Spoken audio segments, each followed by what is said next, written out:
نحمد نصلی علی رسول الکریم اما بعد اعوذ باللہ من الشیطان الرجیم بسم اللہ الرحمن الرحیم والضحیٰ واللیل اذا سجی ما ودعک ربک وما قلی وللآخرۃ خیر لک من الأولی ولسوف یعطیک ربک فترضی ألم یجدک یتیما فآوی ووجدك ضالا فهدى ووجدك عائلا فأغنى فأما اليتيم فلا تقهر وأما السائل فلا تنهر وأما بنعمة ربك فحدث۔ ابھی آپ نے سورہ ضحیٰ کی آیت 1 سے 11 کی تلاوت سماعت فرمائی۔ بترتیب مصحف 93 اور بترتیب نزول 11ویں سورہ ہے اور مکی ہے۔ اس میں 11 آیتیں اور 1 رکوع ہے۔ پیش ہے ان آیتوں کا ترجمہ اور تفسیر ابن کثیر سے۔ بسم اللہ الرحمن الرحیم۔ والضحیٰ آیت 1، واللیل اذا سجی آیت 2، ما ودعک ربک وما قلی آیت 3، وللآخرۃ خیر لک من الأولی آیت 4، ولسوف یعطیک ربک فترضی آیت 5، الم یجدک یتیما فآوی آیت 6، ووجدک ضالا فہدی آیت 7، ووجدک عائلا فأغنى آیت 8، فأما اليتیم فلا تقہر آیت 9، وأما السائل فلا تنہر آیت 10، وأما بنعمت ربک فحدث آیت 11۔ ترجمہ۔ میں اللہ کے نام سے شروع کرتا ہوں جو بڑا مہربان و شفیق ہے۔ صبح کی قسم اور رات کی قسم جب وہ ٹھہر جائے، آپ کو آپ کے رب نے نہ چھوڑا اور نہ وہ بیزار ہوا، یقیناً آپ کا انجام آغاز سے بہتر ہے۔ عنقریب آپ کو آپ کا رب اتنا دے گا کہ آپ خوش ہو جائیں گے۔ کیا اللہ نے آپ کو یتیم پا کر پناہ نہیں دی اور طالب راہ پا کر راہ نہیں بتائی، اور نادار پا کر مالدار نہیں بنایا؟ لہٰذا آپ بھی یتیموں پر سختی نہ کریں اور مانگنے والوں کو نہ ڈانٹیں، اور اپنے رب کی نعمتوں کا اظہار کرتے رہیں۔ اس کا ترجمہ۔ سورہ ضحیٰ کی آیت 1 سے 11 کا تفسیر۔ آیت 1، سورہ ضحیٰ کا شان نزول۔ ایک دفعہ رحمت عالم صلی اللہ علیہ وسلم بیمار ہو گئے تو 1 یا 2 رات تہجد کے لیے اٹھ نہ سکے۔ آپ سے ایک عورت آ کر کہنے لگی، محمد صلی اللہ علیہ وسلم تجھے شیطان نے چھوڑ دیا معلوم ہوتا ہے۔ اس پر یہ آیتیں اتریں۔ جبرائیل علیہ السلام نے آپ کے پاس آنے میں دیر کی تو مشرک کہنے لگے محمد صلی اللہ علیہ وسلم کو ان کے رب نے چھوڑ دیا ہے۔ اس پر یہ آیتیں اتریں۔ اور رات کی قسم جب وہ ٹھہر جائے اور سخت اندھیرا ہو جائے، یعنی اندھیرے اجالے کا خالق اللہ ہی ہے، اور وہ دونوں اس کی قدرت کے متضاد نمونے ہیں۔ سورہ لیل کی آیت 1 اور 2 میں رات کی قسم جب وہ چھا جائے اور دن کی قسم جب وہ روشن ہو جائے۔ سورہ انعام کی آیت 96، وہی صبح طلوع کرنے والا ہے، اسی نے رات کو سکون و آرام کے لیے اور سورج و چاند کو ایک اندازے اور حساب سے بنایا ہے۔ آیت 3، آخرت دنیا سے کہیں اچھی ہے، آپ غم نہ کریں، نہ آپ کے رب نے آپ کو چھوڑا اور نہ وہ آپ سے بیزار ہے۔ آیت 4، آپ کے لیے آخرت دنیا سے بہتر ہے، اسی وجہ سے آپ کو دنیا سے بے حد بے رغبتی ہے، آپ کے حالات کا مطالعہ کرنے والے جانتے ہیں کہ جب آخری عمر میں آپ کو یہ اختیار دیا گیا کہ یا تو آخر تک دنیا میں رہ کر جنت میں آئیں یا ابھی سے اللہ کا پڑوس قبول فرما لیں، تو آپ نے دنیا پر اللہ کے پڑوس کو ترجیح دی۔ ابن مسعود رضی اللہ عنہ فرماتے ہیں، ایک دفعہ رحمت عالم صلی اللہ علیہ وسلم بوریے پر سو گئے، آپ کے جسم مبارک پر بوریے کے نشان پڑ گئے۔ جب جاگے تو میں ان پر ہاتھ پھیر کر کہنے لگا، آپ نے ہم سے بستر کیوں نہ بچھوا لیا؟ فرمایا، مجھے دنیا سے کیا لینا؟ میری اور دنیا کی مثال ایسی ہے جیسے کوئی مسافر کسی درخت کے نیچے سستانے کو تھوڑی دیر کے لیے ٹھہر جائے اور پھر اسے چھوڑ کر چل دے۔ آیت 5۔ آخرت کے بے شمار انعام نبی صلی اللہ علیہ وسلم کے منتظر ہیں، یعنی آخرت میں آپ پر اس قدر انعام ہوں گے کہ آپ امت کے بارے میں خوش ہو جائیں گے۔ نامعلوم اللہ نے کیا کیا عزت والی نعمتیں آپ کے لیے تیار کر رکھی ہیں۔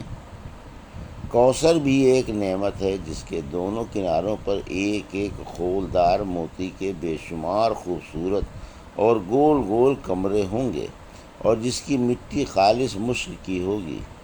ابن عباس تعالیٰ فرماتے ہیں، آپ کے سامنے وہ تمام خزانے لائے گئے جو آپ کے بعد آپ کی امت کو ملنے والے ہیں۔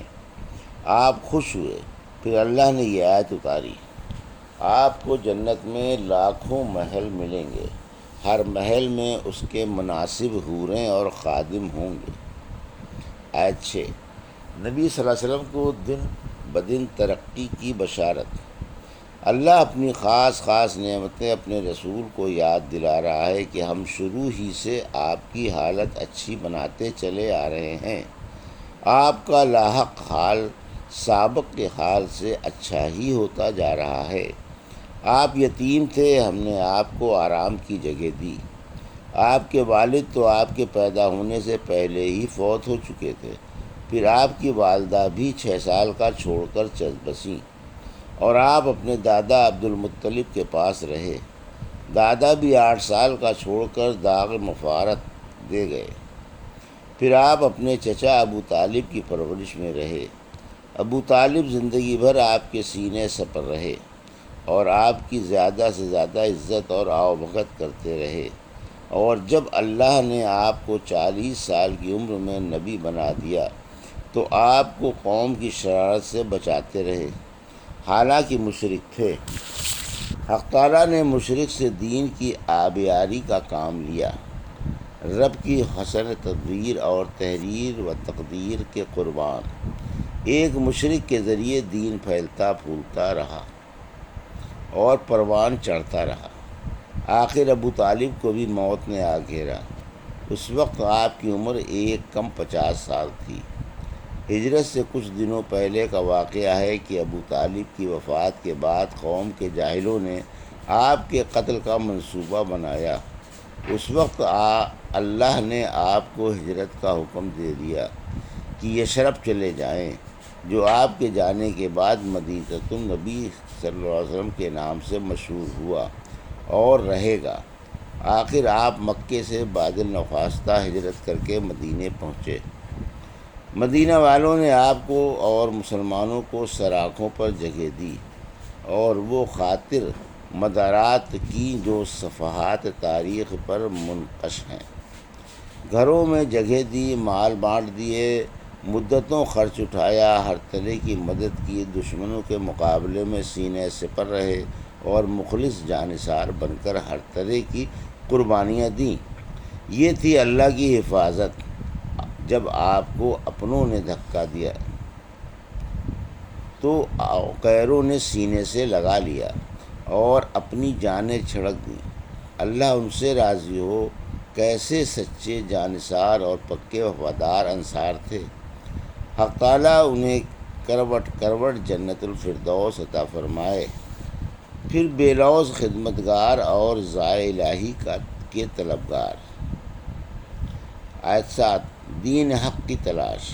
اللہ نے آپ کو دین کا متلاشی پا کر صحیح راہ پر ڈال دیا۔ سورہ شورا کی آیت 52، اسی طرح ہم نے اپنے حکم سے آپ پر روح یعنی قرآن کی وحی کی۔ آپ کو خبر نہ تھی کہ ایمان کیا ہے اور کتاب کیا ہے، لیکن ہم نے قرآن کو نور بنا دیا جس سے ہم جسے چاہیں ہدایت پر لے آئے۔ آیت 8، تونگری کے معنی فقیر صابر اور امیر شاکر کے دونوں مقام آپ کے لیے جمع فرما دیے۔ ایک حدیث میں ہے سامان کی کثرت پر تونگری موقوف نہیں، اصل تونگری دل کی ہے۔ جو اسلام لانے کے بعد برابر سرابر روزی پاتا رہا اور اللہ کی دی ہوئی روزی پر قانع رہا وہ کامیاب۔ آیت 9، یتیموں کا خیال رکھا جائے اور دینی مسائل محبت و پیار سے بتائے جائیں۔ یعنی کبھی آپ بھی یتیم تھے اور اللہ نے آپ کو پناہ دی تھی، اس لیے آپ بھی یتیموں کے سر پر ہاتھ پھیرتے رہیں، انہیں ذلیل نہ ہونے دیں، نہ انہیں ڈانٹیں اور نہ ان پر سختی کریں، بلکہ ان سے حسن سلوک کریں، نرمی سے پیش آئیں اور پدرانہ محبت کریں۔ آیت 10، کبھی آپ کو بھی دین کی تلاش تھی، حق تعالیٰ نے آپ کی رہنمائی فرما کر آپ کی مراد پوری کی، بس اگر کوئی آپ سے دینی بات پوچھے تو آپ اسے ڈانٹیں نہیں بلکہ محبت و پیار سے بتا دیں۔ آپ کمزوروں کے حق میں مغرور و ظالم، فحش گو اور سنگ دل نہ بنیں اور محتاجوں کو محبت و پیار اور لطف و نرمی سے لوٹائیں۔ آیت 11، اظہار نعمت کے باری، یعنی جس طرح آپ نادار تھے پھر اللہ نے آپ کو مالدار بنا دیا، اسی طرح آپ ہماری نعمتوں کا اظہار فرماتے رہیں۔ آپ یہ بھی دعا مانگا کرتے تھے وَجْعَلْنَا شَاكِرِينَ بِنِعْمَتِكَ مُثْنِينَ بِهَا عَلَيْكَ قَابِلِيهَا وَأَتَمَّهَا عَلَيْنَا۔ اے اللہ ہمیں اپنی نعمتوں کا شکر گزار، ان کی وجہ سے اپنی حمد کرنے والا اور نعمتوں کا اقرار کرنے والا بنا اور انہیں ہم پر مکمل فرما۔ اللہ نے آپ کو نعمت نبوت سے سرفراز فرمایا، آپ لوگوں سے اس کا ذکر کریں اور انہیں اس کی دعوت دیں۔ چنانچہ آپ نے شروع میں دعوت توحید اپنے گھر والوں کو دی اور پھر آہستہ آہستہ دعوت کا دائرہ وسیع کرتے چلے گئے، اور جب آپ پر نماز فرض ہوئی تو آپ نے نماز پڑھی۔ الحمدللہ سورہ ضحیٰ کی تفسیر مکمل ہوئی، اللہ سے قبول فرمائے، آمین۔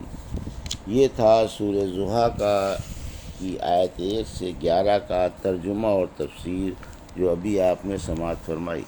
بارک اللہ لی و لکم فی القرآن الحکیم ونفعنا ایاکم بآیات الذکر الحکیم۔